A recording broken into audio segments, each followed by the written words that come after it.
So let me give you 3 simple tips on how do you delegate. And these tips needs to start before you become a manager and not after you become a manager. Because even as an IC, you should start pushing things out of your plate so that you can create that room for you to think like your boss or like your boss's bosses. The first rule is called as direction is 80% casting. Okay.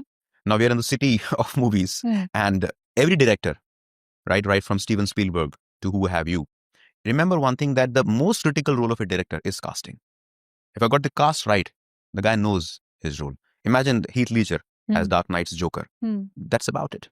Having picked Heath Ledger as a Joker in Dark Knight was the most important decision that Nolan did. It's more than half the job done.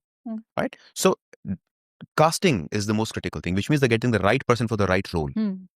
As Satya Nadella, Microsoft CEO, says that the most critical thing is to get the right people on the bus and wrong people off the bus, and right people on the right seat before you start the bus. So that's the first thing. The second thing is take your hands off your people. When you are not taking the hands off your people, you're not allowing them to fail. And if they don't fail, they don't learn. Imagine you're teaching your daughter how to cycle. Till the time you don't take your hands off, she'll never get the balance on the cycle. Will she fall? She will fall. But that's how she learns cycling. You can never tell your daughter that if you fall, I'll not buy your cycle again. She will fall. Take your hands off, but never take your eyes off.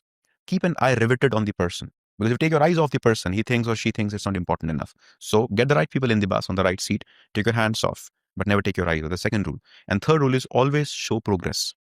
Okay. Often what happens is when an employee works in an organization, he or she is working in a black box. She does not know how my contribution is moving the needle.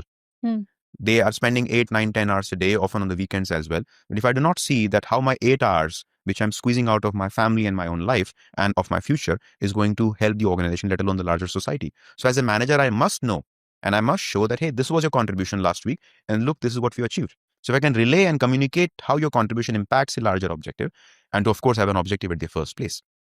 And I need not be a manager to do that. That's the whole point. I'm talking about horizontal leadership, not